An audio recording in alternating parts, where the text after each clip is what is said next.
The agenda for today, we have one deletion. That would be Dan Kaufman's appointment. Mr. Kaufman was not ready to meet with us this morning and had another commitment. So we will, well, we're going to put him on the next, May 14th. the second meeting in May. The first one. First meeting in May. Mr. Kaufman will be back with us. Do I hear a motion to approve the agenda as amended, or as corrected? I'll make a motion to approve the agenda as corrected. Do I hear support? I'll support. I have a motion by Christenberry, supported by Berner.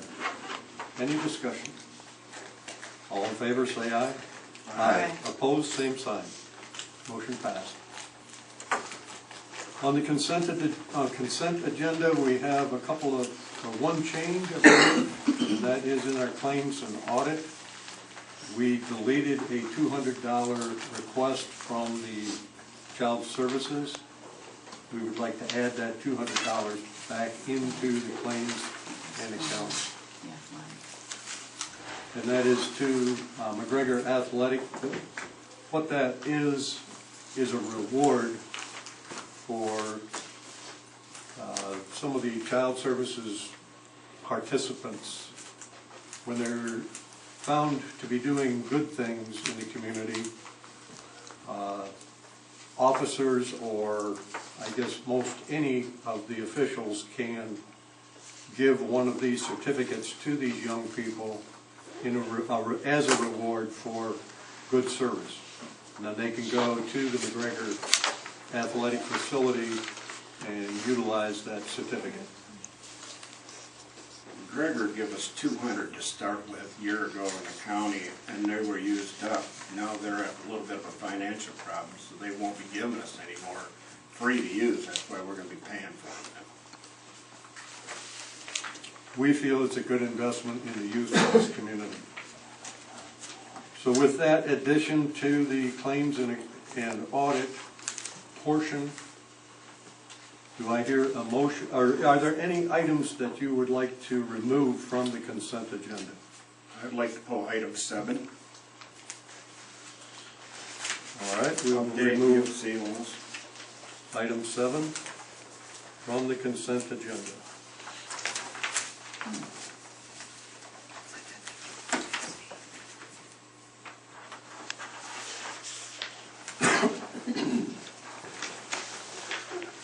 We will deal with item 7 immediately after approval of the consent agenda. Are there any other items you would like to remove from the consent agenda? I'll entertain a motion to approve the consent agenda as altered. I'll make that motion. Do I hear support? I'll support. I have a motion by Grantner, supported by Christenberry, to approve the consent agenda. Yes. Roll call. Commissioner Christenberry? Yes. Commissioner Grantner? Yes. Commissioner Wilson? Yes. Commissioner Fishnet? Yes. Commissioner Varner? Yes.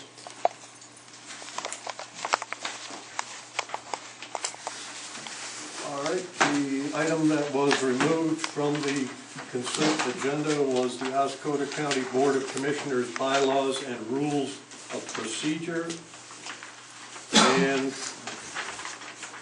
ethics policy. What is your concerns with this, Mr. Wilson? I want to pull the ethic policy. For number 1, no commissioner, nobody can remove an elected official. Only the governor of Michigan can remove an elected official. Nobody else can. You have to go to the Attorney General, you have to file a complaint, the Attorney General will get with the governor, and this will be brought into the governor's hand. And he's the one that removes any elected official. So the Board of Commissioners cannot, 3 people, set forth and remove any other commissioner on this board. Number two, Where are you referring to in the ethics policy? the very last page, is the Board of Commissioners whose conduct is found not complainant in the Code of Ethics may be reprinted, formatted, ensured loss of committee assignments, restriction, budget, travel, removed from office in the matter for the cause provision of this law. Then you go back up here, it says the regular special Board of Commissioners determine whether violation of Code of Ethics occur and if the sanction will be imposed for the violation. Yes. And your point is? You can't remove nobody on this board. And there was no here, let me see.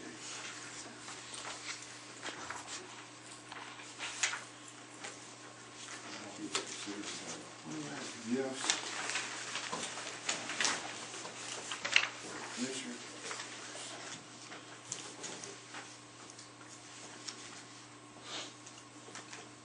The board, Code of Sanctions? Ethics, the chair of the board of commission shall set, or any three commissioners may require the setting of a public hearing regarding the special meeting of the Board of Commissioners to determine whether violation of this code of ethics occur.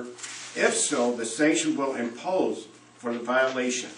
And the sanctions are, the Board of Commissioners may impose sanctions on commissioners whose conduct is not found in compliance with the Code of Ethics.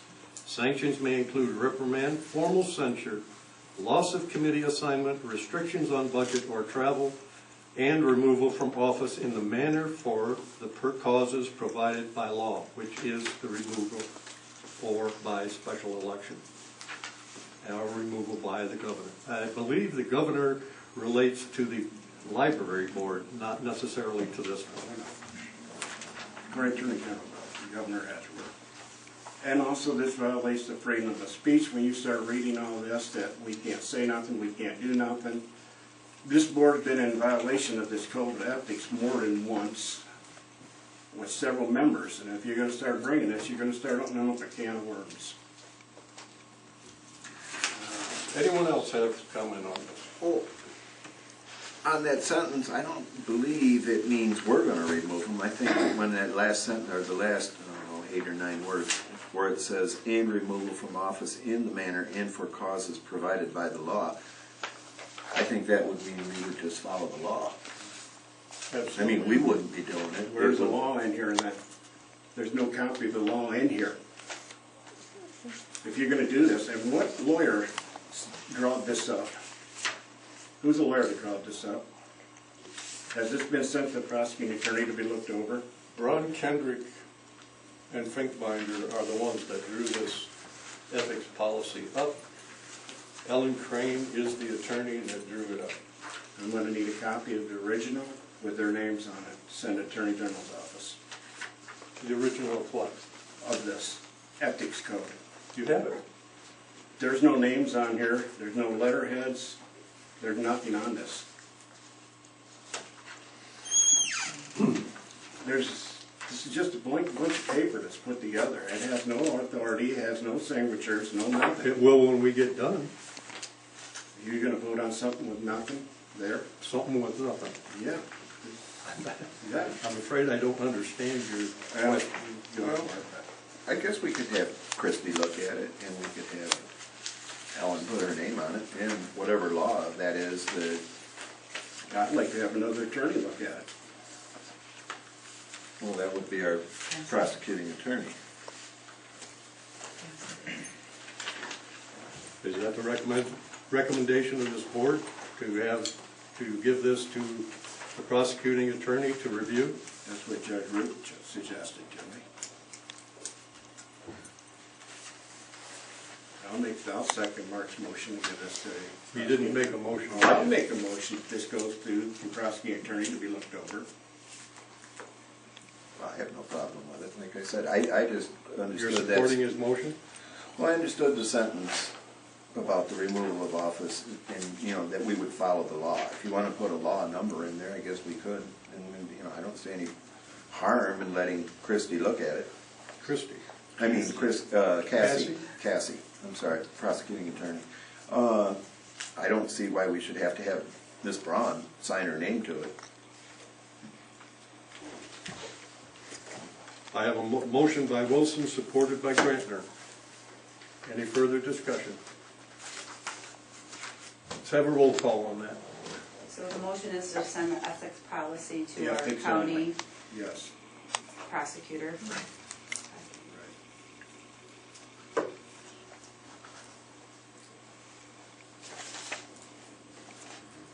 Okay, Commissioner Gretner, Yes. Commissioner Wilson, Yes. Commissioner Kishner, Yes. Commissioner Garner, Yes. Commissioner Christenberry. Yes.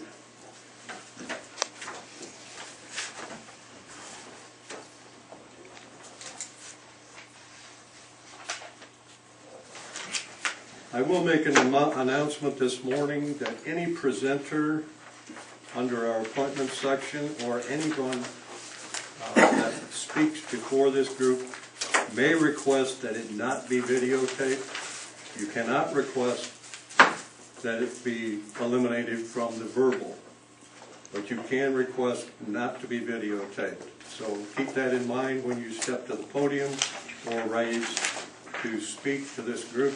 You may request that, and Doug, I would expect you to honor that request. It's a public meeting. No, sir, you cannot It's a video public them meeting. if they request It's not to occurring be in a public videotaped. meeting, I can record it. No, sir, you can record what they say. You cannot videotape them if they request it. You're gonna have a video recording in the back of the ambulances, then you're violating that right too. You're gonna No, record and sir. video everybody in that ambulance? Mr. Wilson, No, no. this is a request that I am asking of Mr. Davis. And if these people do not want to be videotaped, they do not need to be videotaped. Didn't you agree, Doug, about 3 or 4 meetings ago not to, Not necessarily. I think you did. I think you said you could film us, but I didn't think you could, you said I wouldn't film. Is it on the agenda? That's a public meeting right here. I'm allowed to record this. Yes, you are. You can record us.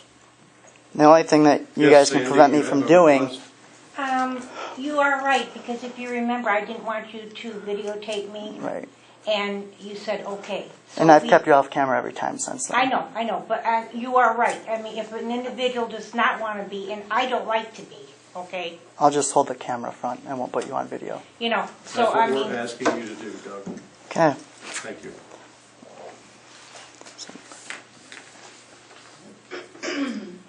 Public matters and comments. Do we have any public matters or comments? Yes. Paul? Jack, I would like to know why this board refused to read the correspondence that I sent to this regarding community money being spent on a project that I am funding through my organization. I'd like to know why you refused to read it and why you said that you personally would handle it, and I haven't heard from you. Paul, I have no idea what you're talking about. I sent a letter April 1st to this board for correspondence. And 2 days later, that letter was public knowledge. I started receiving phone calls before that letter was ever read into this commission. Mr. Perry, I would ask you again, what are we talking about? I We're have no talking idea. about money being spent for the youth organization, for the Boy Scouts and Cub Scouts, when my organization, the Masons in town here, are covering all expenses for the Boy Scouts. Yes? Whoa, whoa. I'm sorry. No, go ahead, Mr.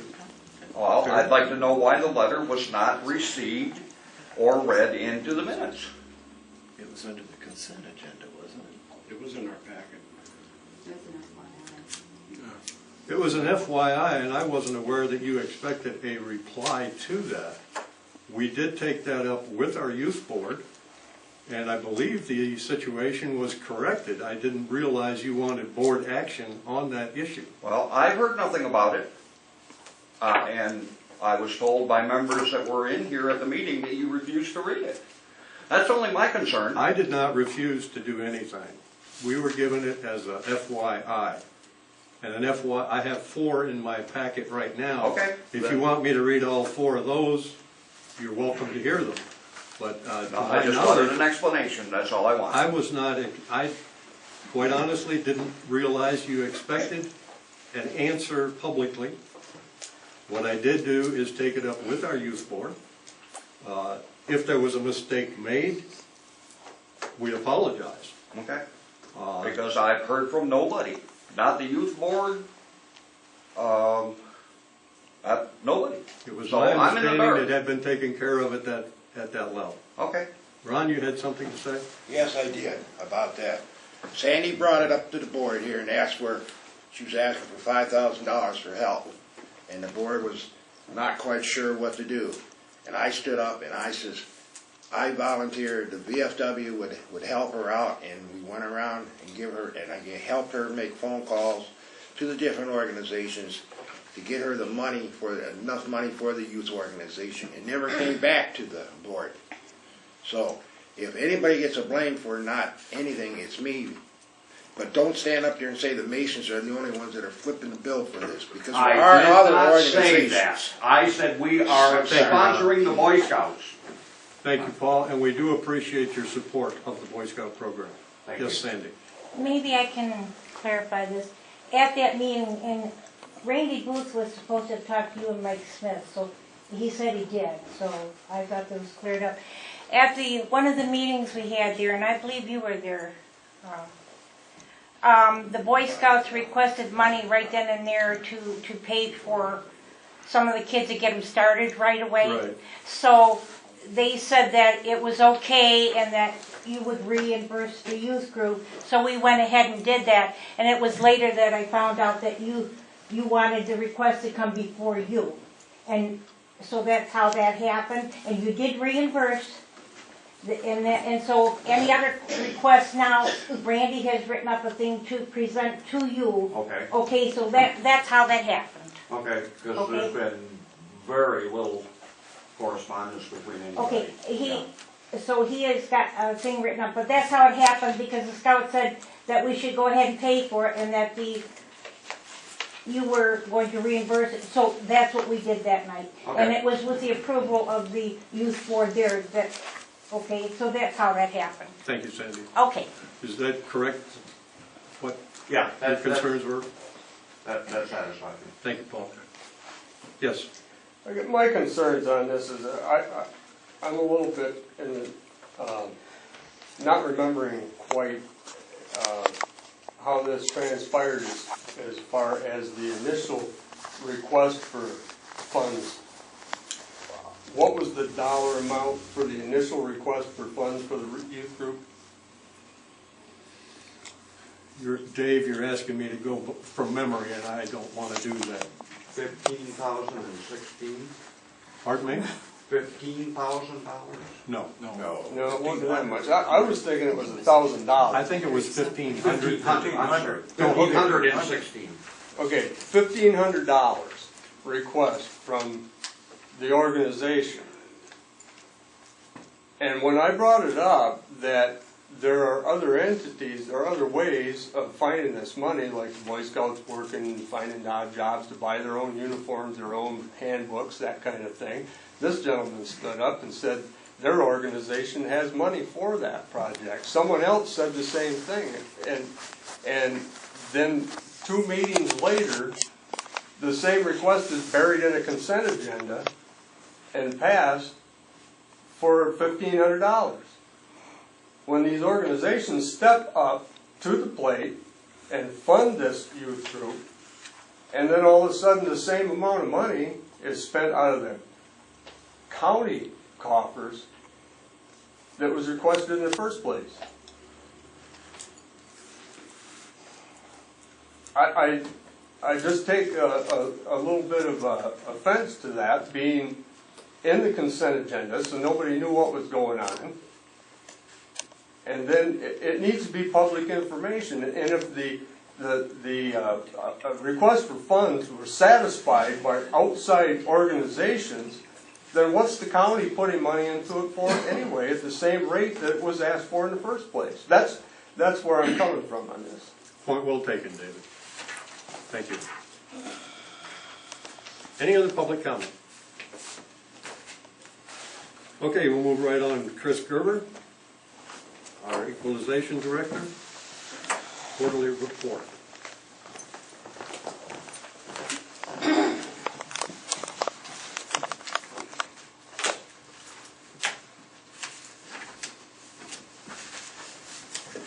I would respectfully ask that you not film me. It's stressful enough to be in front of my bosses and have to give this report. I appreciate that. Yep. Good morning. Good morning. The report before you is a little different than I've been giving you. The repetitive duties of my department, as outlined in previous quarterly reports, were completed as usual. I can't see continuing to tell you each of those duties. I'm sure by now you've gotten the drift of what our normal duties are. For the 2013-14 year, there have been several new changes to tax laws regarding exemptions. They have become law, and they are additional duties to our department, which were well received.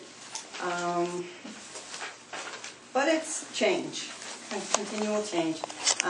One of the things that the State Tax Commission did in regards to assessors and equalization departments is they have increased our continuing education from 12 hours annually to 16 hours, which is a good thing.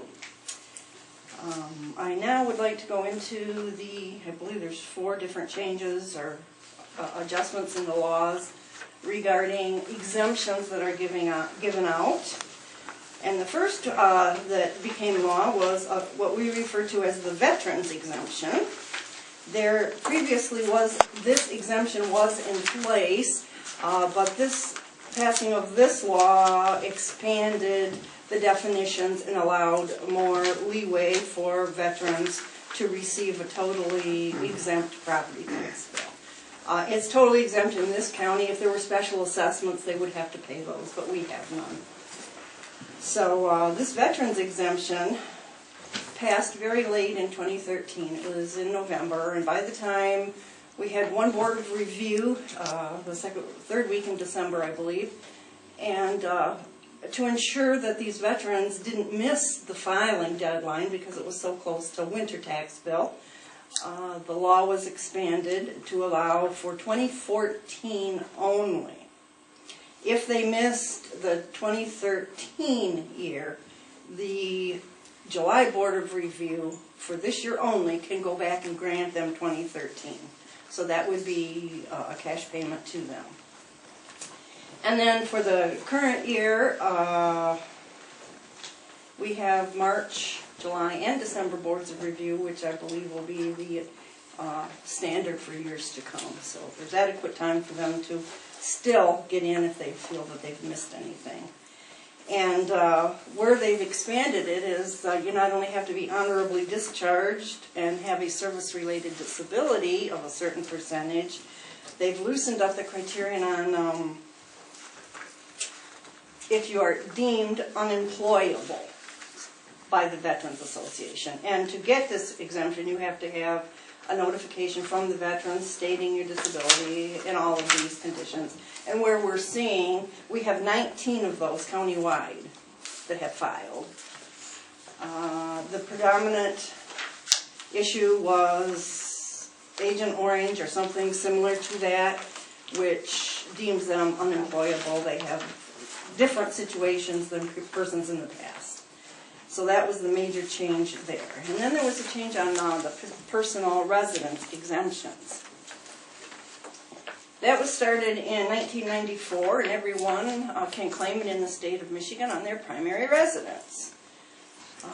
They have expanded that deadline. Instead of May 1st of any given year, they've extended that to June 1st and then November 1st, allowing both for a winter and summer tax bill. We in our county, we have two school districts going for a summer levy and 2 going for a winter on their 18 mills.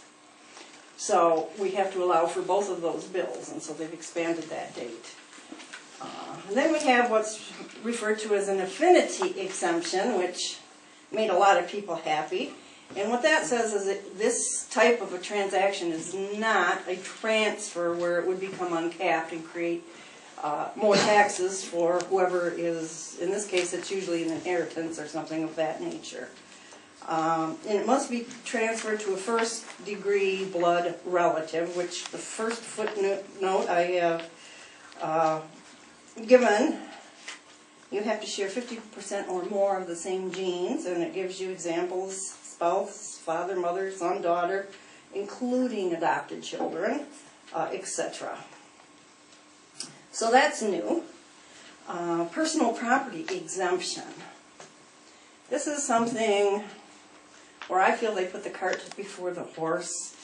What this has done is, beginning in 2013, for the 2014 year, it exempts all businesses in the 251, which is commercial, or the 351 category, that is industrial personal to a certain point, if they are under $80,000 true cash value or $40,000 assessed.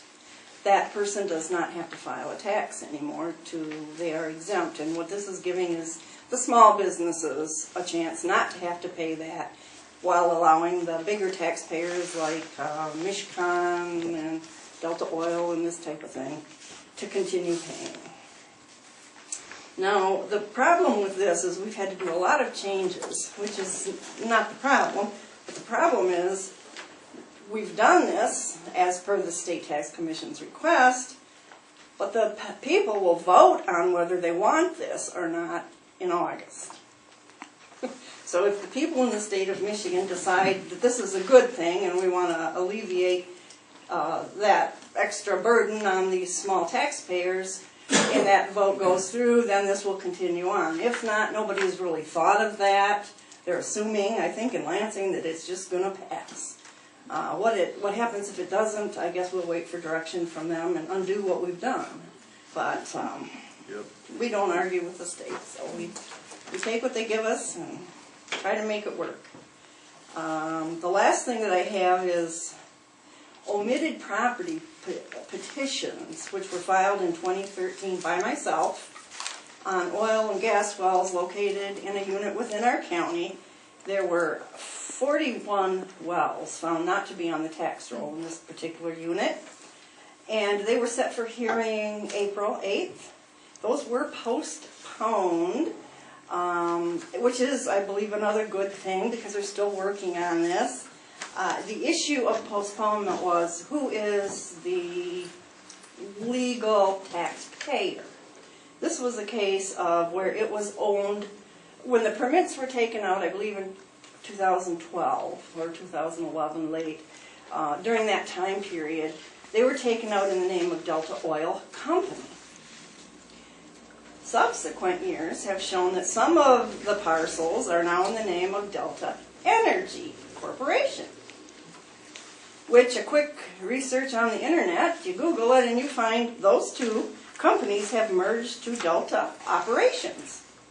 So it's one and the same. It's just what has happened is this was a family-run business in Texas, and they have broken up, and this child got this and this child got that, and so we have to determine as of what dates, because I'm going back and requesting 3 years back taxes, which are significant.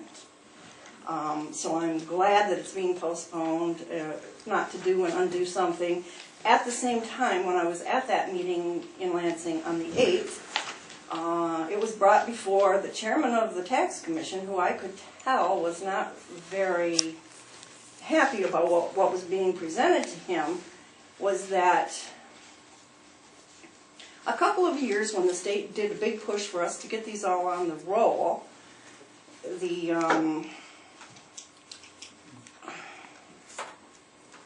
it was still in the infancy stages and there wasn't clear direction. So we do what we need to do, and I know our office, being one of my employees, spent the better half of the year in all spare time doing this project. So we hate to see it go off the roll. And the state did a big study and decided in 2012, they put out a bulletin how we were to handle and price these. Well, now the special interest groups, although it has become mandatory, it hasn't been official by the board.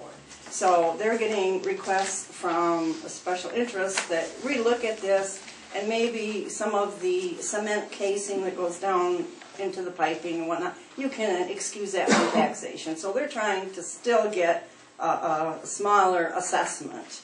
And of course, we as a group we assessors and equalization departments are opposing that and saying stick with what you've done, tax commission. And they being the STC, have allowed 60 days for response as to what this would do to county revenues. I can tell you that this particular exemption is not great loss to our county. For the current year, I believe about half of them have come through and requested it, so they're out of luck. They don't get a second chance like the veterans. They would have to wait till next year, if it passes, to file. So when the 60 days are done, then this will be set for rehearing again. So I'm thinking May or June we should be set for hearing again, and they will have their decision made. So that's about it, unless you have any questions about any of that. That's the tax commission that's going to decide this in May or It June. is, and I might add at that, it's a 3-board member, of which one has just resigned, and they're in the interim of replacing, so they were working with 2-board member the day I was there, but by May it will be... Could be postponed again. I don't believe so. I think that they have someone in mind and it will be acted on. So. Any other questions? Thank you very much, Chris. No problem. Appreciate the update. Okay, next we need to go into what is called equalization session. This is the time of year you must go out of your regular meeting and call an equalization session to where I present to you the findings of my report. You go out of session and you either adopt or you don't adopt what I presented you. So. Very good. I'll call for a motion to go into an equalization session as required by PA 135, 1991. I'll make the motion. No second. I have a motion by Berner, supported by Grantner. At 10:35. Okay, our report this year, the report is... All in favor say aye. I do that every time. I try to hurry things along. Opposed, the same sign. Motion passed. Okay, Now we can go. our report is just a compilation of what our study in December produced. At that time, and it has followed through, we are seeing a 3% decrease in assessed value and equalized value. This is greater than we've seen in all of the years as we've seen the downward trend. The decrease here is primarily due to 2 subdivisions in what I refer to as the Garland area. They were, in the beginning, originally sold at an overvalued price, in my opinion. They sold these lots, which there's around 700 of them, 600 some. There's quite a few. They originally sold from $26,000 to $40,000 per lot. And they are now, and have been for the last several years, selling for $5,000 to $8,000 per lot. So we have had to recognize that loss. And I can explain to you briefly what has happened there. When they being the Garland area developers, were developing these lots and selling them at these inflated prices. They were with the assumption and the understanding from the purchaser that they would have roads put in, they would have street lights put in, and they would have a water sewer treatment facility at Garland to take care of this.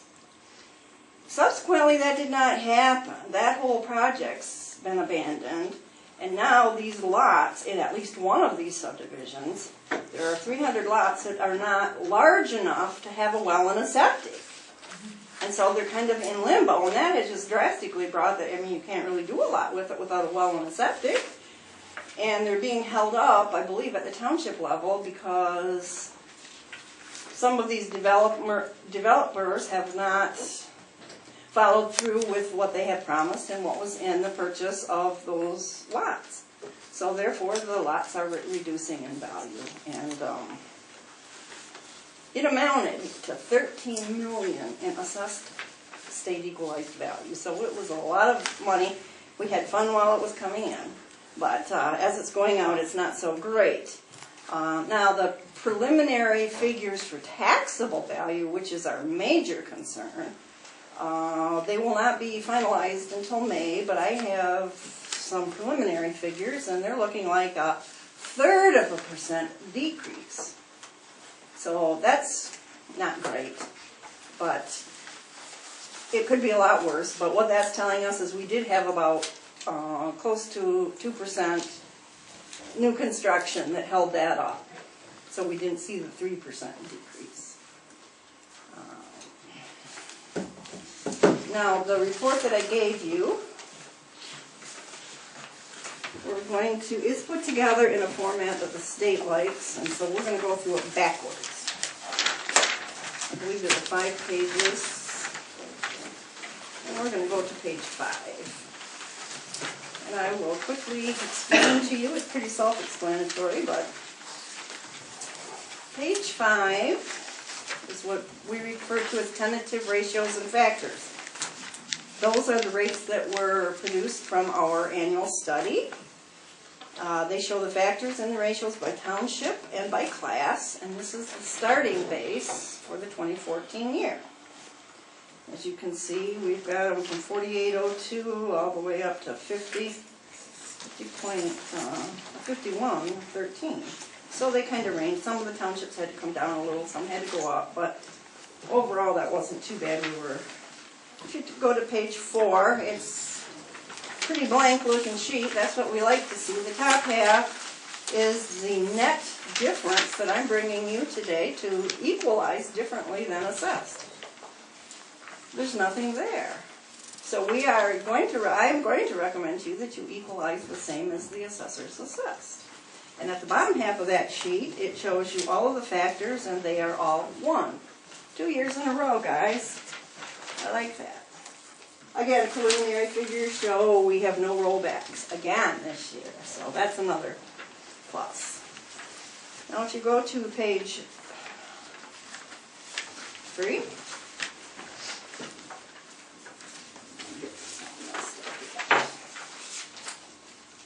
these are the equalized real, and if you see in the bottom right hand, it's 407, 642, 800. If you turn the next page, you're going to see the very same figure. That's assessed and equalized real.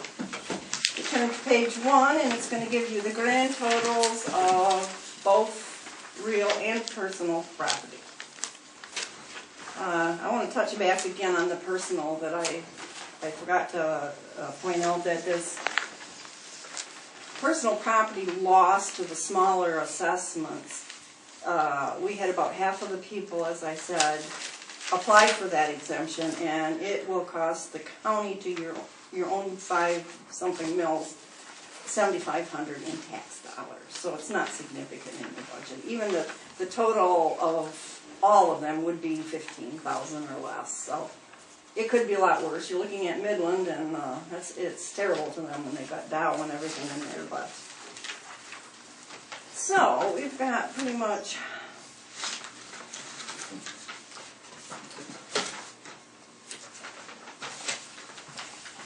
I guess I would ask if there's any questions on what I've just gone through briefly with you.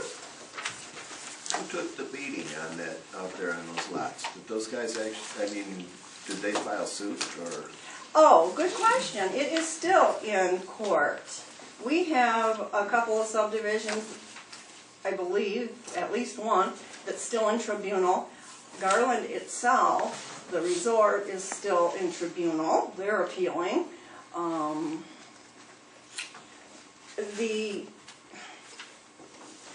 I call it the Fairway Inn, I don't know what UB Holding was what it was called, the motel across that they have, was in tribunal, but that has recently sold at a substantially decreased value. So I'm thinking we're going to see a little more come into play next year. A little bit more lost. Yeah, I don't think it'll be as significant as these. And there have already been some decisions from the tribunal, and so when looking at the sales, we felt we had to decrease. It only enforces. If the tribunal ruled against them, those lots would be still valued at 20, whatever you said, $20,000 to $60,000, and the owners would be stuck with it. And so there are rumblings of class action lawsuits, which are well understood. Yeah, I guess. But it's my understanding that not too many of those that went to tribunal were denied. Most of them were approved. Okay. And I also understand that the owner of Garland today is the one that bought the Fairway Inn at a substantially reduced rate. So.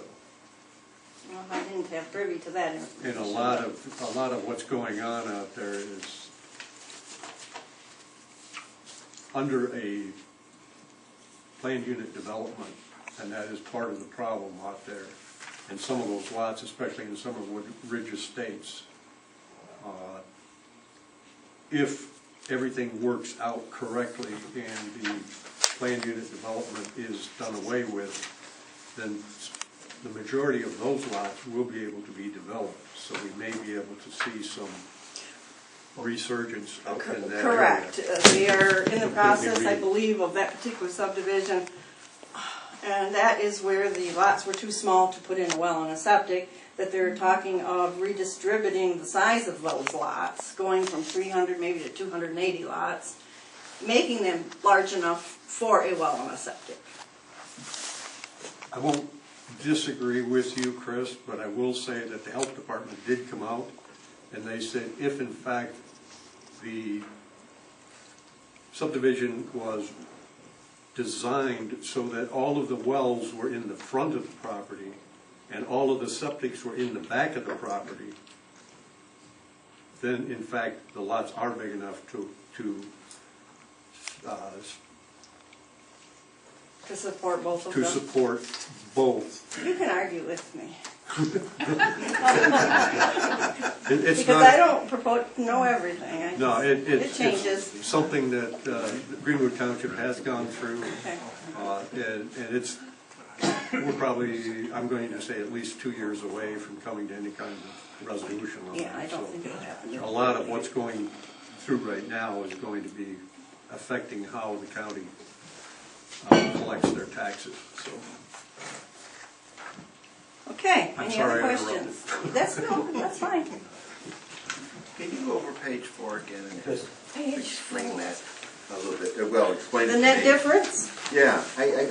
What is the net results? I mean, I see net difference due to the county equalization, but If we had, if the assessors had not eliminated their factors that we had given them in December, then I would recommend to this board either by an addition of a positive factor or a negative factor, depending whether they came in too high or too low, to bring that back to what the sales indicated. That's where they get the term equalization. okay. So in other words, your figures match their figures. Identical, Okay. because I can't see any fault with what they've done. Okay. Done everything just as I would have hoped. All right. Any other?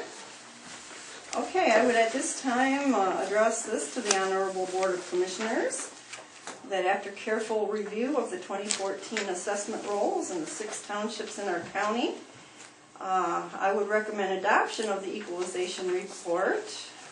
And that report shows a total equalized county value of $458,248,300. as shown on the attached compiled analysis. My little packet's a little bigger than yours. I guess we need action taken on my recommendation. If you have no further questions. I'll call for that motion. I think we gotta get out of closed session. Do we have to go out of session? Yes. Okay. All right, I'll call for that motion. I'll make a motion to adjourn the equalization session and return to the regular board meeting at whatever. 10:47? Do I hear support? Support. Motion by Grantner, supported by Bernard. Any discussion? All in favor, say aye. Aye. Opposed, same sign. Motion passed.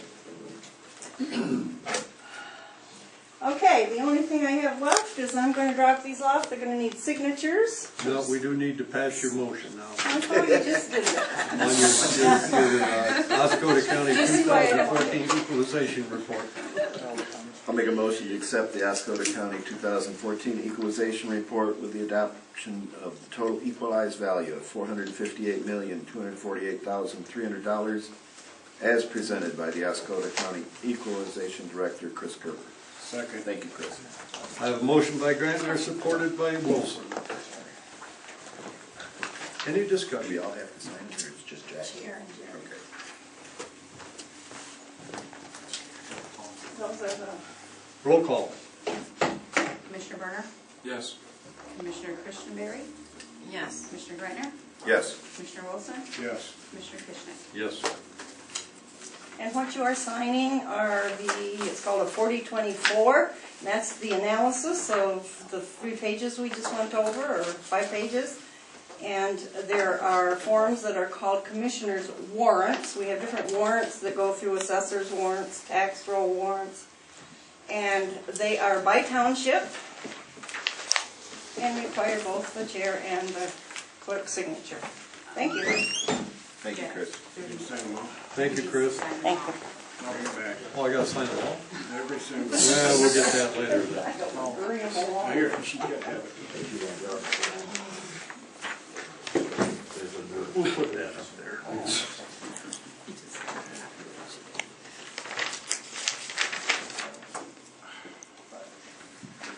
Did you want to take those with you, Chris, or can we get them to you You can later? get them to me later. I'm in no All right. hurry. Thank you. Very good. Then I'll scat out of here. Thank you very much. Mr. Marsh, are you prepared? I guess. Good morning. Good morning, Rod. I'm requesting I not be videotaped too. Every person. Just a brief summary of my department. Now that hopefully winter's over, it's time to change snow tires to winter tires, so that's gonna entail taking off 80 snow tires and mounting balancing about 80 summer tires. Projects this year, we have 2 new patrol cars coming, so I'm gonna have to mount overheads, radio, siren, camera systems, center consoles, shotgun racks, prison partitions, grill and deck lights, lettering and badging. Other projects would be the vehicles that we need to sell this year. Right now, it looks like it'd be 3 cars, 2 old ambulances, and the dog truck. That box on the dog truck, I called Wolverine that made the box, and they told me it was probably worth $500.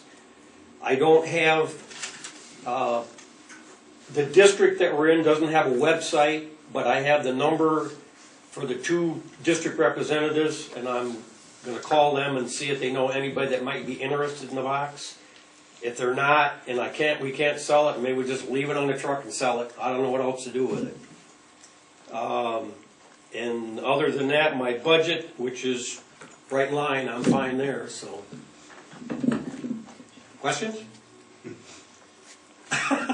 What are you gonna do next week, though? I don't know. Where do you take those snow tires? Where do you store those, Rod? In your garage? Yeah. Mark says he'll help you with Yeah. the tires. You got a nice big rack in there? Oh yeah, there's a big pile. Okay.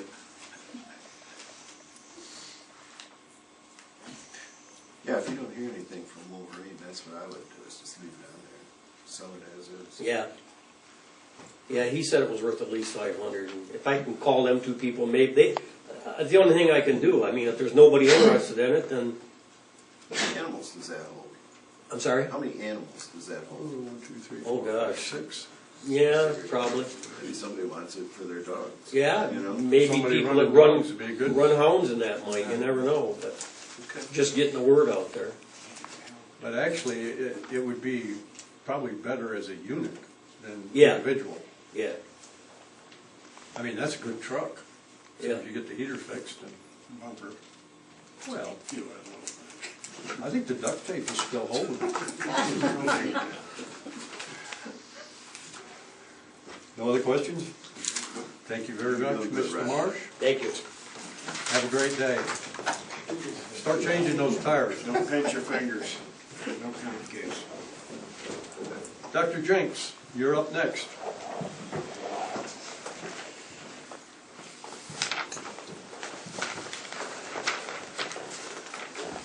Greetings. Greetings. What would you like to deal with first? Our progress report or the addition of another member? Let's go with your progress so far. Okay. We're not as far along as I'd like. The weather has conspired a bit on us. You know, when you decide you're going to have a public meeting and you're 4 feet deep in snow, well, at any rate, that wasn't conducive to that. But we do have some things going on. We're meeting with Mentor Township for next month, and I don't know the schedule after that, but we have at least 3 townships that have agreed to take us in, and some other folks that will also. I have a report for you when I realized how much paper it was going to take. I ended up running one copy that's both sides, one copy that's only one side. Doing both sides on my printer is a real challenge because you have to do half of them, flip them over, and hope that it doesn't get off. I'm going to give you the one that has only one side because you might want to copy it. And We have a new copier, did you know that? Is it here there already? you go. And for those of you that would like to save trees, Yes. it's on here in the Word document. Now, did you get the or the? I did. Okay. I did. I have not absorbed it yet, so whatever I might get out of that would go in this hasn't happened yet. The areas that I'd like to, well, there are, let me say 3 and see if I can come up with 3 points as I'm talking. The transportation section is really blank right now. I need more information from the airport, particularly in view of news we got this morning about funding. More information from our road commission on plans. My last visit, the manager was not there. The secretary told me that they don't really have any printed or published plan for what they're going to do for the next year, which I find difficult to believe. But I think if I can meet with them, we can see what the intentions are. I don't see that as a major factor in terms of planning for someone that wanted to use it, because I don't think there's any surprise freeways going through or anything like that. It would be mostly a matter of what roads are going to be repaired, upgraded a bit or something like that. We're not. I wouldn't expect the road system in Oscoda County to look a lot different 10 years from now than it does now. The area that we'll be particularly looking at for public comment this summer is a lot of the conclusions, because the previous report, which is still reflected in this document, included a lot of suggestions that really heavily slanted toward zoning and a lot of public ordinances and things like that to control land use. Oh, they're particularly hot on PUDs, which don't always work out that well. But I'm not sure that, when they say that the people of Oscoda County want this and want that, I'm not sure how many people of Oscoda County they actually talk to. I haven't found that to be the case myself.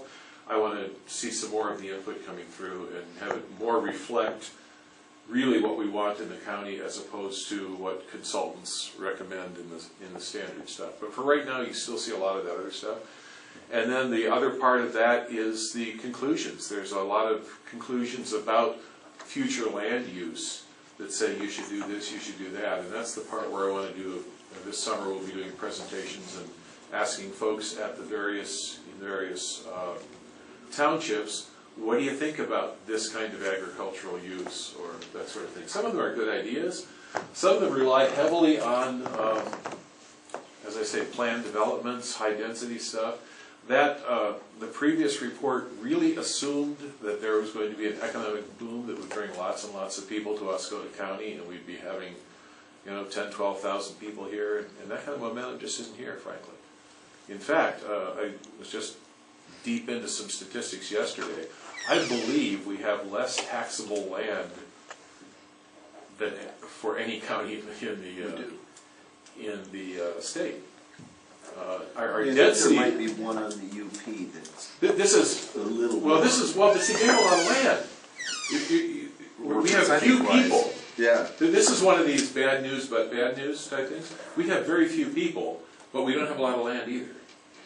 And of the land that we have, half of it's owned by somebody that we can't tax. So that gives us a lot less to work with and a lot less per capita. We have a couple counties in the Lower Peninsula that have less population density than we do, but they have lots of land. And land is what you tax. You don't tax population. So the revenue base that we have to perform services is fairly small, and yet we have an infrastructure to support that could support a lot more people. So we kind of, I think decades ago, we aimed at a fairly high level of population and future infrastructure, and we now have that to maintain, but without the tax base to support it. So that's always going to be a challenge. And I think a lot of this report needs reality check, and I'm not familiar with what a granting agency may want to see in this, but if what you want to see is the truth, I think it still needs a little bit of revision. But it's well along the way, and I've tamed down some of the wildly enthusiastic language in it. I'd say it still predominantly reflects the previous report plus Tim Jenks' edits on what it ought to say. And so it needs to circulate a lot more before it becomes the community's master plan instead of mine. But so for now, it's there as a provisional master plan, and I think by the end of the year, we'll have a 15 through 19 master plan, and we're making good progress on that. Having an extra couple people on the planning commission will help. And we have, I have been, one of the burdens we have as a planning commission with our members is that we have a lot of constituencies that the ordinance suggests we ought to represent.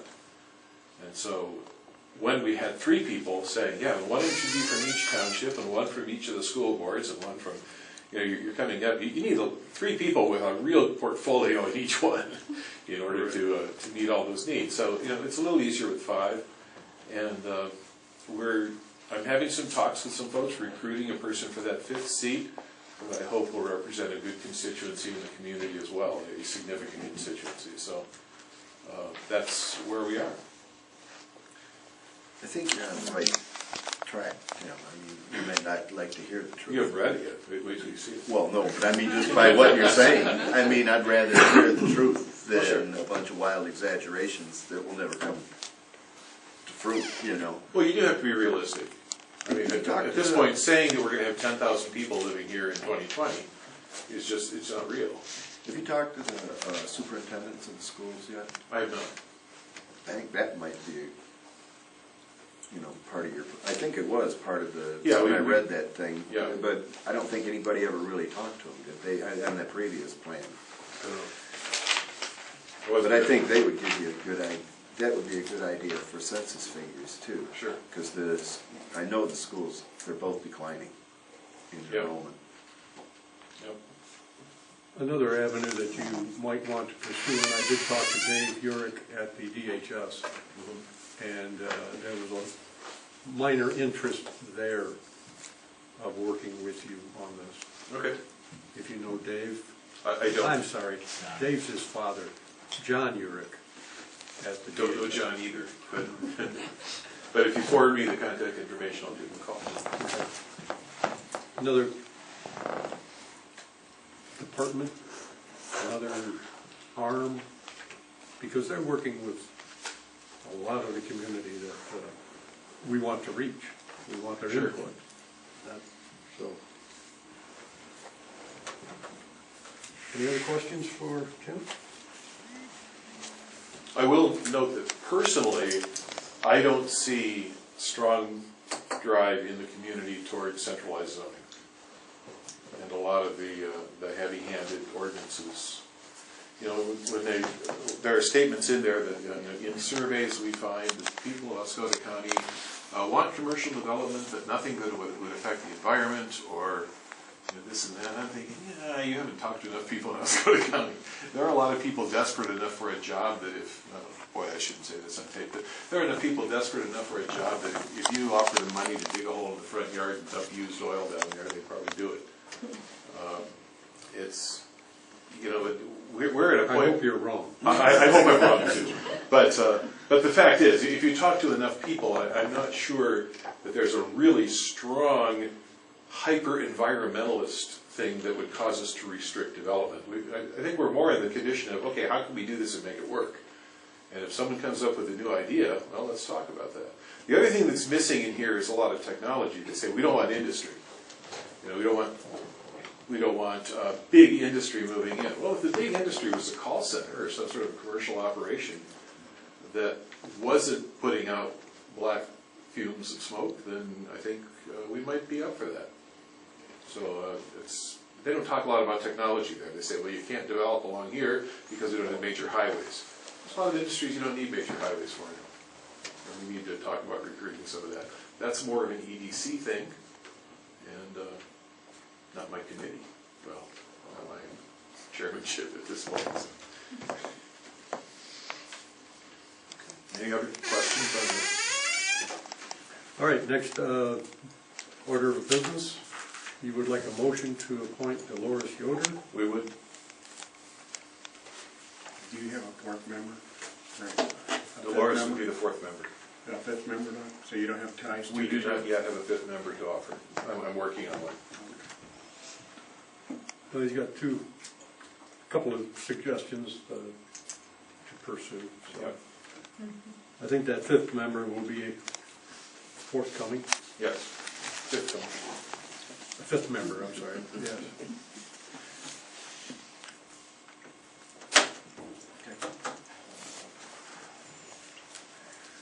I'll call for a motion. I'll make a motion to appoint Dolores Yoder to the Planning Commission Board for a 3-year term as recommended by the Planning Commission Board. I'll support. Motion by Grantner, supported by Wilson. No, Mark made it. Me. Mark or Bob? I support it. Me. Mark made it. A motion by Grantner, supported by Berner. Yeah, that's by him. I didn't do it. Did you get that? I got it. I had it in the As first long place. as you had it. You can put me down for third in case they need it. All in favor, say aye. Aye. Opposed, same sign. Motion passed. So long. Thanks, Tim. Thanks, Tim. Appreciate it. Is your disc in color, by the way? That disc in color, so we have pictures. Oh, yeah. There's not a lot of pictures in it yet. We can hardly work around. We work better with pictures. Well, when we get ready to publish, we'll put all that stuff in. It's kind of pesky to deal with when we go to text. Very good. Thanks again. Jason Beck, you're up.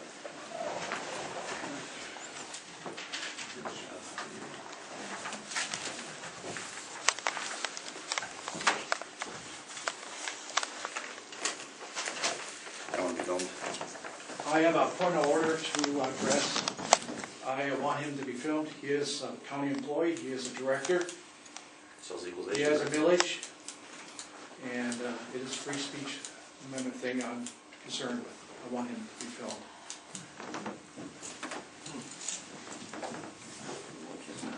Equalization director's in play too. Just don't pick your nose. Why? He's a director, and he has a village. So is Chris.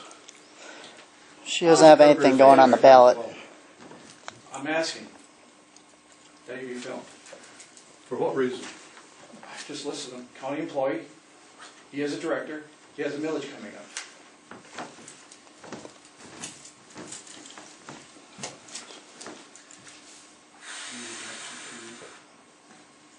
I don't want to be filmed. That's my objection. Just say it's your objection. I'm gonna say go ahead and tell them if that's what you have to do. I don't know what the purpose is. I'm sorry, Jason, but, I'm joking on Facebook deeply. You're pretty photogenic, I'm something. What I need you guys, I'm giving you a little more paperwork than I normally do. The first step is my budget for the past couple of years in matching, which is what we normally give you for the quarterly report. The second thing I'm giving you guys is going to be just a list of call volume, to give you an idea what we're looking at. There's a graph that show where our calls are, what kind of calls we are, our busiest times of the day. I don't typically give this out because it's a lot of information to consume, but it's something to look at that's a change of pace. So.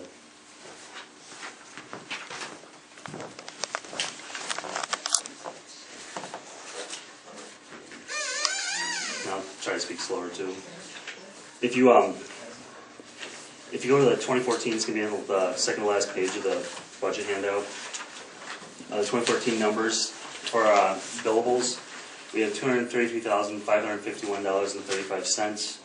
At this present time, our account receivable is at $156,785.07. That's roughly 67%.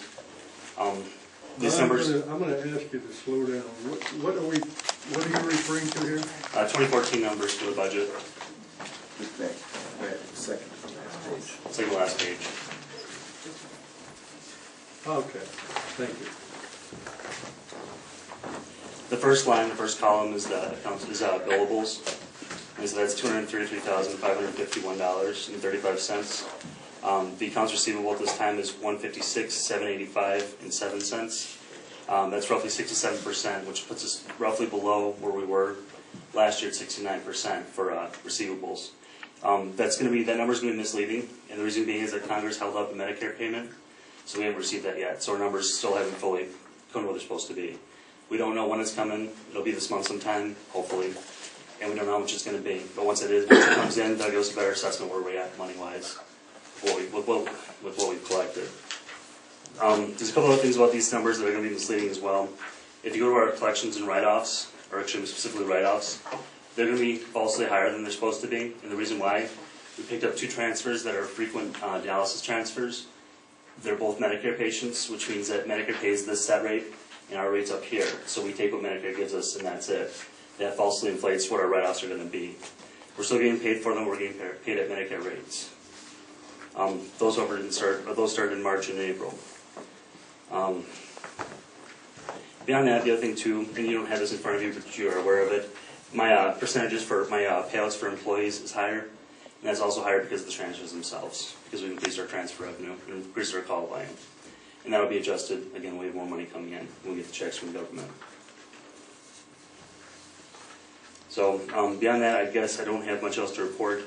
We're still we don't have all the information yet, we don't have all the runs in yet. So when it comes in, I'll have better information to give you, and we'll give you a better perspective where we're at. This is only the first quarter. What I can tell you is that our call volume is down from last year. It's not a lot, I can't base it off of that because our summer is always our busiest time. So again, I can't give you a lot more information until the summertime. That'll be more accurate.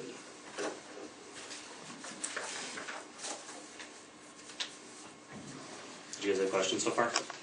Jason, what's the Affordable Care Act? What's that going to do to you? I hear some of these insurance companies, they sign up and they haven't paid their premium, and is that going to cause problems in billing or? Medical billing is such a funny thing. It's just not as simple as just we bill and we finally get it. It goes through things, goes through reductions and stuff like that. Affordable Medical Care Act is not expected to cause us problems. In fact, actually might help us out, because those of us we don't have, or those we have that aren't insured, will now be insured. So we'll have a higher percentage of payouts coming from that, and not necessarily Medicare or Medicaid will actually have full insurance, which will pay better. So we actually expect to see benefits from that. I'm hoping. Well, I can see that. Now, what pays more, Medicare or Medicaid? Medicare does. Medicare pays for mileage where Medicaid doesn't. So if I take a Medicaid run to, say for example, West Branch, we can't bill the miles for that. So it's $40. That's 40 miles at $14 a mile that we can't bill for. We can only take what Medicaid gives us, and that's presently $380, I believe. Does Medicaid pay for the equipment and oxygen and things like that? No. But Medicare does? Medicare doesn't either. Medicare pays based on a set scale, and they don't pay per procedure. They pay for what's called BLS, ALS 1 and 2. And what it is how many medicines they give or how many treatments they initiate will give you either an ALS 1 or ALS 2 payout. Confusing as mud, huh? Or clear as mud, rather. Basically, it boils down to the more things that we have to do with the patient, for example, like a heart attack or what we call cardiac arrest, the more medicines we push, the higher payout it'll actually be, because we use more medicines and more treatments and more equipment. But we don't get paid for itemized for each piece of equipment or medicine. If that makes sense. So we have a flat rate. Medicare doesn't pay for $14 a mile either. Medicare starts at around 10 and goes down depending where we pick you up at. They have what's called super rural or ultra rural, and then rural, and then just urban, and that's where they go off of that. So if you're in an urban area, for example, you may only get $7 a mile, whereas if you're in out in the super rural areas, you need $10 a mile. So with these other people being put on the My Choice or the My Healthy plan, I think. It's one of them, yeah. Or My Health, yeah. So our collections or our write-offs should go down a little bit. Then. In that respect, yeah. But the problem with the write-offs, the way it's calculated, is write-offs are based off of what we bill for versus what we receive. So if your normal ambulance bill is $1,200 and Medicare only pays $500, that's a $600 write-off. Or if I can count right, sorry, $700 write-off. Well, maybe I didn't mean the right. I meant bad debt. Oh, okay. Yeah, you'll that see should go down. down. Okay. One of the advantages of this county that I've come across is that people here are very good about paying their debts. It takes some time, but they get them paid off, and they'll do it in monthly increments until it's paid off, which is remarkable. I love that about this county. You don't see that in too many other places in my experience. So what's very good there, the downside is it's still considered bad debt until it's paid off. So. Okay, very good. Do you have any more questions about the budget? Now, in the Medicaid denials, Yes. is that because of billing? We have a billing service, right? Yeah, you do, yes. And is that because there's something wrong with the bill that when they submit it, or is that just? Typically, Medicare denials are funny. What basically Medicaid will find a reason to deny things any chance they get to kind of save the government money.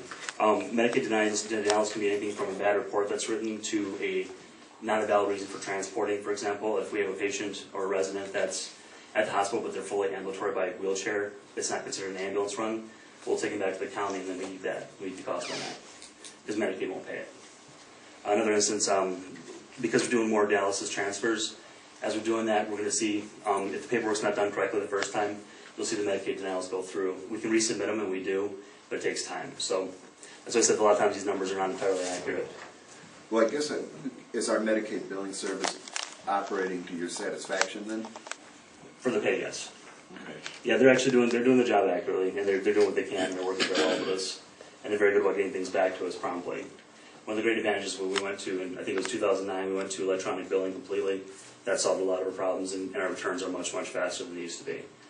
Medicare, for example, used to do quarterly payouts. So 4 times a year you get a payout, or sometimes longer, and then you had to wait for that time from there. And so some services were very much stretching the line to get to that point until the next payout comes out. With this, we don't have that anymore. It's pretty much instantaneous. We submit it, it goes through filing, gets processed, and gets sent back to us. So we're receiving checks monthly, if not bi-monthly, from Blue Cross Blue Shield, from Medicare, and from Medicaid's slow. And Medicare is held up right now by the government, but theoretically on the books, the Congress has in-house, in their discussions, they have a bill to try and get Medicare rates up to 12% payout, or 12% increase, which would be wonderful. It's gotten kicked back before. It was at 6% before. They kicked it back. It's back in the House or back in discussion committees, and hopefully that'll go through. If that goes through, it'll be much better for us.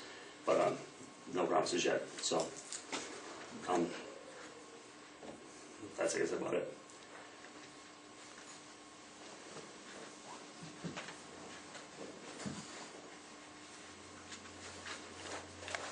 So are you on your expected track on what you expect, or? We're lower than what I expect. However, like I said, until the summer hits and we see where we're going call volume wise, I can't base it.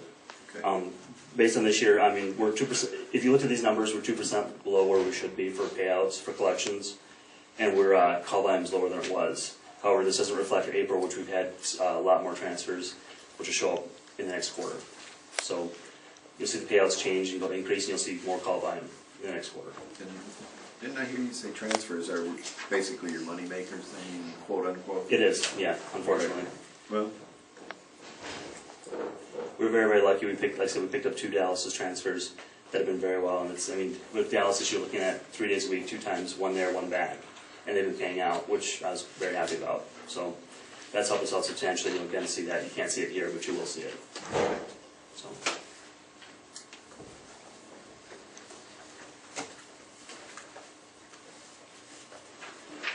Anything else? Not our budget, no. You had asked me for an update on the ambulances, on propane ambulances as well as the filling station. I guess I'll start with the ambulances first. We're on track and we're on time for receiving our ambulances at the end of July. We're looking at July 31st to receive them. Timing is still variable, but that's what we're on track to do, both for our remounts and for we're 1 remount and 2 new ones. The final remount will go out after those come back, or after those come in here, because I don't want to down myself trucks. At the present time, our first remount is expected to go out next week. It'll go out to get remounted, pulled off. The chassis on the remounts are going to be 2015s and not 2014s. They cut the manufacturing year short, which I guess is a bonus. It's nice, but the 2015s have not been built yet. We do have a line. We do have a number for the line, which I guess on the assembly line they have numbers, and we're actually having official numbers. We have 2 chassis already bought. Those are going to be 2015s. Those will be our 4-wheel drive gasoline. The new ones? The 2 remounts will be the 2 2015s. The 2 new ones will be 2014s.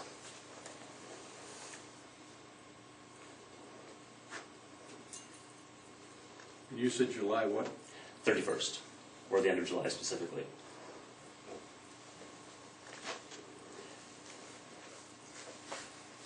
I should also point out, going back to the budget for a second with that, the payout for the payouts we're getting on the dialysis right now, the total amount we're getting, we're averaging about $100 to $150 a run for the dialysis runs right now.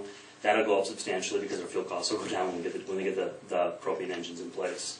So we'll look at a substantial increase in payout from those, just for that alone, and the maintenance costs too. So, I'm trying to think what I was going to say next. I guess that's pretty much it for the ambulances. We're not expecting other problems other than that. I'll sit down with Aaron next week and talk to him to make sure we get everything squared away for the remounts. He's taking 3 away first. And how about the agreement with the Forest Service? I'm sorry? The Forest Service agreement? Okay, Forest Service agreement. What we're looking at, shortly after we got approved back in January, the Forest Service approached me to say, hey, we're looking at doing 4 of our own trucks for propane. Would you be interested in going in on a station with us? And it seemed like a very good idea at the time. They've since pushed their times back to the fall for their propane station. And they also said that I can't guarantee that we can be a part of that because of the local versus federal government. I'm currently writing the paperwork for them to submit for a part of their grant appeal for it. But I'm not expecting it to. It's not a big deal. It was a nice thought. It was a nice, good idea. Not a big deal. Presently, we've had 3 different propane vendors come out here, and all of them have sized up our lot and said, okay, we can easily do this on this lot. It's not a problem. They can put a bridge where we wanted to do. In order to do that, which we're going to start doing June, around June 1st. It takes about 8 weeks to get the paperwork in. The license is submitted with the state.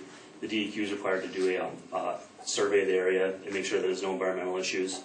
And then we have to get pylons put in, get it installed, and get electricity hooked up to it.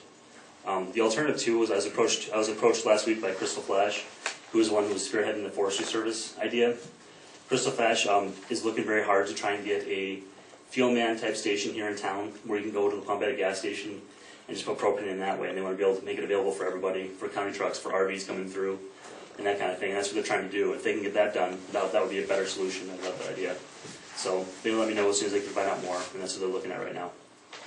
Either way, if that doesn't work out, we're still on track for having it at the station itself. Very good. Where's the propane are you going to be setting at? My first choice is on the side of the building by the drive. It'll be the south side. There we go. It'll be the south side of the building so the trucks have straight access to come through. It'll take up about 3 parking spots. That's my first choice. Two of the three vendors said yes, it's not a problem because the road's far enough away. The third one said he doesn't know, but We'll find out for sure. Their choice, and all of them want it in the very front of the building, the very front northwest corner of the building. And that's where they want it at. I don't mind that. I think it's gonna be not as nice, I don't think, and my biggest worry is my guys backing into it. My other biggest worry with it, or running into it. But if I have it on the side of the building where I want to have it, they can just drive through and it won't affect anything. That's my first choice. You're gonna come 33 feet from the center of the road end in case of the sidewalk. Yep. And then you gotta be 10 feet from the sidewalk, that's gonna put you right in the middle of your driveway. Not where we saw. It's actually If you're 25. over by the community garden, then we gotta take out the community garden in No. case of a propane leak. Propane doesn't really leak per se, it evaporates. It doesn't come in liquid form. Then why are we paying $500 for cleanup insurance for propane accidents? We aren't. According to the insurance company, we're gonna be. We're not. No, the insurance is actually covered by the actual, because if we own the tank, we will. And it's $250 to $500 was the quote we got for it, and that was more of a safety issue. Forward Energy, for example, will pick up their own insurance and do everything with that. They also will file out paperwork for discounts with the government for alternative fuel tax, as well as that tax rebate we get for being a government entity. And those all paperwork with that. But the insurance, Forward Energy said they'll pick up the insurance on that. We don't have to worry about it. I got that number as a backup in case we needed to, and that's looking at $500 a year, $250 to $500 depending. But fuel itself doesn't leak out; it evaporates. I was just questioning that because my understanding is this volleyball, where the gardening thing is, they're gonna put 2 volleyball Really? locations in. Okay. So I didn't know how close that's gonna be to your propane and to the garden there. I didn't know what the Organization group is putting in this Yeah. volleyball courts in front of the garden. Okay. So I wasn't sure, they were gonna move the gazebo too, farther away. For us? No, they don't need to. Or for us or for the volleyball? The volleyball courts are gonna have 2 Oh, okay. in front of each other, but they may move the gazebo, because that was brought up the other day, questioning about that. They want to put in 2 volleyball courts. Okay. And so I didn't know how close where the propane may That's a have good to be question. or anything else like that. I can look into that for you. That one, I wasn't aware about the volleyball, so we'll look into that. That's That not was a just problem. brought up the other day. If I get my first choice of where to put it, second choice, secondly, my first choice is to have Crystal Flash build a station somewhere. That'd be great. My second choice would be on the side of the building where the parking lots are, where the parking spaces are specifically. Crystal Flash and Ford Energy said they both can do it. It's not an issue. We also don't have any sidewalks, so it's not an issue there either. We do have drainage ditches in the front part of the building, but it shouldn't be an issue either way. They can guarantee they can put it on the lot, just somewhere. And the volleyball issue, that's I'll have to look into that. I don't know. So, what other questions can answer for you?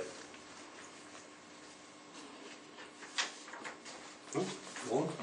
Okay. I guess next you want to talk about that. You want to talk about the millage specifically, what I expect from it. Is that my understanding, or do you have questions I can answer, or those on the agenda? Well, I guess most of us would like to know what your game plan is to promote it, to inform the public about the importance of the ambulance millage. Okay. Well, obviously, of course, it's very important. The ambulance millage itself.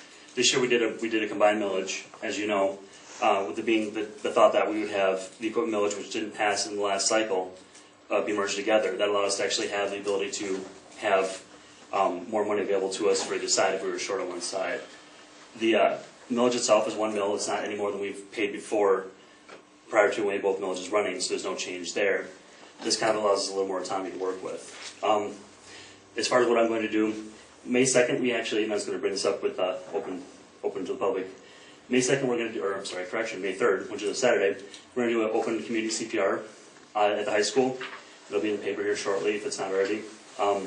As well as the fact that we're going to incorporate a lot more public knowledge as far as that goes. I plan to go to the, is it the MTA that I missed? The MTA meeting, again, to talk to the township supervisors themselves. And then we plan to go to more venues. I don't know. I think any input I can get from anybody on where to go would be great. As far as like the Moose Lodges or you know, the Masons or, you know, any public functions. I guess in June we have the Nor'easter Fair, or the fair itself, and then we have other events coming up too. So I can make myself known, I can make myself out there, it's not a problem at all. I definitely encourage any invites from anybody. I've gotten quite a few of them, and I feel really bad about not going last week. I had a death in my family, so I couldn't be there for that one, but I also have to make my rounds at the at the township meetings themselves. So. That open CPR, is that people would be certified after that? They would not be. This is called it's called hands-on CPR. There's no certification involved. The AHA won't do a certification for it. It's kind of a gateway to say, hey, this is how you do it. If you need it, if you need to use it, this is what you do. It allows you to do CPR without actually using your mouth. It's just basically just chest compressions. They're finding incredible rates with that and incredible amounts of saves with that in place. If people want to, after that, go to a CPR class, we're more than happy to do that as well. But you charge for that? For CPR classes, minimally, yeah. The minimum amount we have to, which is like the cards and the books. Okay. What is the time at the high school for that CPR? I can get back to you with that. I don't have it right now off the top of my head. It's actually kind of an exciting thing. I had a class yesterday it's called ACLS. It's Advanced Cardiac Life Support. It's something my paramedics are required to take, myself included. During the class, the gentleman that was teaching it came from Ogama County. They've been really, really pushing the hands-on CPR classes. They give it to everybody that's asked for it, and they've been doing it. And they've had incredible rates. They're having a 50% increase in survivability in cardiac arrest patients because of it. And they can safely point out that's the issue. I love that. That's great. Right now, our survivability for cardiac arrest is about 9% on a good day. It just isn't. It's very, very difficult. So to have that hands-on, have CPR right there, as well as the AEDs available, makes a world of difference. Last week in the paper, I put out a survey that had to find out where our AEDs were in the county because no one really knew. That Commissioner Grandner has one at his facility. We didn't even know it. So I'm trying to find out where all our AEDs are, where they are in proximity to people, if they're available for the public, what kind they are, if they're a kind that's compatible with our system. If they're not, we can get adapter pieces. So you don't lose that that precious time in changing patches over. It's also a cost-saving measure as well because you can swap them out on scene with the people who have theirs, so it saves them money. But we're trying to find that out, and that's why I sent that survey out. So for you guys as well, if you know of any, if you know where they're at, answer the survey. It's right through it's on the web. It should be on the website as well as the paper. Oh, we left. Okay, but it's there. It's available. If not, you can come see me. That was my little pitch. Do you have any other questions for me, Commissioners? Is 9 to 12, is that an average, is that an abnormality? No, it's actually pretty accurate. Really? Yeah, the weird thing is, if you look back in the past years, it's not consistent. The only thing that's consistent is that time. The days aren't consistent, and that's very frustrating. I can see Saturday being a high one, but yeah. I was surprised Wednesday is too, but yeah. That just struck me as funny. 9 to 12, you would think it would be after 5 o'clock. You would, but it's not. Surprisingly, we don't. This county, surprisingly, in my experience, doesn't have as many car accidents as I would have expected. Considering you have two state highways coming through here, I would expect a lot more car accidents than we get, and that's where you'd see a lot more your increase in call volume after 5 p.m., as well as people having stressful days and having heart attacks and that kind of thing. So it's very good. I'm very glad. It's very surprising based on the places I've worked. No more questions. Thanks.